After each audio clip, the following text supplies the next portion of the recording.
ये कहानी है एक ऐसे राज्य की जहां पर हर 5 साल में राजा को चेंज किया जाता था।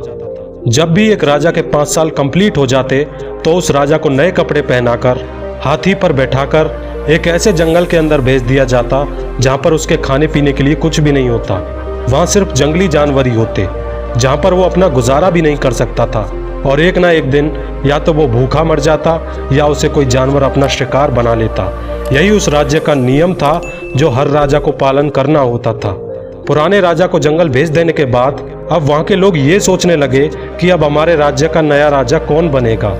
उस राज्य के लोगों को पता चलता है कि हमारे राज्य में एक ऐसा व्यक्ति है जो बहुत होशियार है, तो क्यों ना उसको राजा बना देना चाहिए। उस राज्य के सारे लोग उस इंसान के पास जाते हैं और उससे रिक्वेस्ट करते हैं कि क्या आप हमारे राजा बनोगे। तो वो व्यक्ति मना कर देता है क्योंकि उसको सारी बातें बताई जाती हैं कि जब आपके 5 साल कंप्लीट हो जाएंगे तो आपको एक ऐसी जगह पर भेज दिया जाएगा जहां पर जीवन नहीं, सिर्फ जंगल ही जंगल है। बहुत सारे लोग उस व्यक्ति से रिक्वेस्ट करने लगे कि आप हमारे राज्य के राजा बन जाओ, क्योंकि आप बहुत होशियार हो, बहुत चालाक हो, आप बहुत अच्छी तरह से इस राज्य को चलाओगे और आप इस राज्य के लोगों का भी बहुत अच्छी तरह से ध्यान रख सकते हो।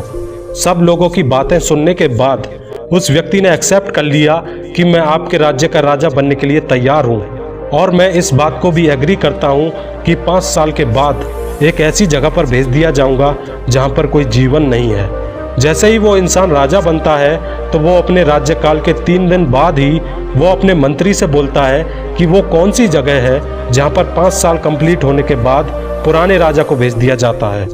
राजा अपने मंत्री के साथ उस जंगल में जाता है और देखता है कि वहाँ पर बहुत से राजाओं की लाशें पड़ी हुई हैं और वो जंगल इतना ज़्यादा घना होता है जिसकी वजह से अलग अलग तरह के जानवर उस जंगल में मौजूद होते हैं। राजा सोचने लगता है कि मुझे 5 साल बाद इसी जगह पर आना होगा और अगर मैं यहाँ आया तो मेरी मौत निश्चित है। जंगल से वापस आने के बाद राजा उस जंगल के बारे में बहुत सोचता है और बहुत देर सोचने के बाद राजा ने एक बहुत ही गजब की प्लानिंग की। राजा अपना दिमाग चलाता है और पहले ही साल में उस जंगल के सारे पेड़ कटवा देता है और वहां पर जितने भी खतरनाक जानवर थे उन सब को दूसरे जंगल में भिजवा देता है।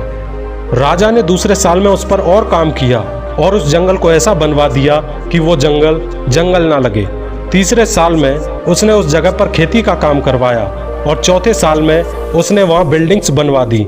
लोगों ने वहां पर घर बनाने शुरू कर दिए और काफी हद तक वो जगह बहुत अच्छी हो गई कि लोग वहां पर जाकर आसानी से रह सकते थे। राजा ने अपने 5 साल के राज्यकाल में उस घने जंगल पर बहुत काम किया और उस जगह पर लोगों के आने जाने के लिए रोड और रहने का पूरा इंतजाम करवा दिया और उसने अपने 5 साल के शासन के दौरान अपनी सेविंग भी कर ली ताकि वो उस पैसे को अपने फ्यूचर में खर्च कर सके। उसने ये सारी प्लानिंग अपने राज्य को अच्छे से चलाते हुए कर ली थी। जैसे ही उस राजा के 5 साल कंप्लीट हुए तो उसने अपने राज्य के लोगों को बोला कि अब मेरे 5 साल कंप्लीट हो गए हैं और अब आप सब मुझे उस जगह पर भेज दो जहां पर बाकी राजाओं को भेजा जाता है। उस राजा को नए कपड़े पहनाए जाते हैं, हाथी पर बैठाया जाता है और उसे उस जंगल में ले जाने की तैयारी कर दी जाती है जहां बाकी राजाओं को भेजा था। लेकिन उस राज्य के लोगों ने देखा कि ये क्या, राजा तो हंस रहे हैं और बहुत ही खुश नजर आ रहे हैं और बहुत ही एक्साइटेड भी हैं उस जगह पर जाने के लिए।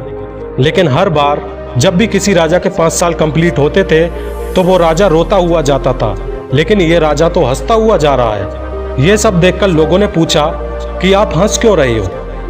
दोस्तों, यहाँ बहुत ही सीखने लायक बात है, इसे ध्यान से सुनना। जब लोग उस राजा से पूछते हैं कि आप हंस क्यों रहे हो तो वो राजा बोलता है कि जब आप इस दुनिया में आते हो तो सारी दुनिया हंसती है और आप रोते हो, लेकिन इस जन्म में कुछ ऐसा कर जाओ कि ये पूरी दुनिया रोए और आप हंसते हुए जाओ। ठीक उसी तरह उस राजा ने ऐसा किया कि उसने अपनी जिंदगी को ऐसा बना लिया था कि वो उस जगह पर हंसता हुआ जा रहा था। वो राजा बोलता है कि आपने देखा होगा जितने भी राजा यहाँ आए वो राजा अपने आप में खो जाते थे, अच्छे अच्छे कपड़े पहनने में, मौज मस्ती करने में, नशा करने में, लेकिन वो भूल जाते थे कि उनको 5 साल बाद एक ऐसी जगह पर भेजा जाएगा जहां पर उनको मरना पड़ेगा। लेकिन मैंने अपने उन 5 सालों में उस जगह को ऐसा बनवा दिया कि जब भी मेरे 5 साल कंप्लीट होंगे तो मैं वहां पर जाकर अच्छे से रह सकूं, क्योंकि मुझे ये पता था कि 5 साल के बाद मुझे इस घने जंगल में भेजा जाएगा मुझे बहुत सारी कठिनाइयों का सामना करना होगा और अंत में मुझे मरना पड़ेगा। इसलिए मैंने 5 साल बाद की चीज़ों पर पहले से ही काम करना स्टार्ट कर दिया था, क्योंकि मेरे पास यही टाइम था काम करने के लिए और अपनी ज़िंदगी को बचाने के लिए। मैं अपने काम से भटका नहीं। मैं राजा ज़रूर था, लेकिन राज्य के कामों को देखते हुए भी अपने फ्यूचर की प्लानिंग करता रहा। इसलिए मैंने उस जगह को रहने लायक बनवाया और वहाँ लोगों के रहने के लिए घर भी बनवाए।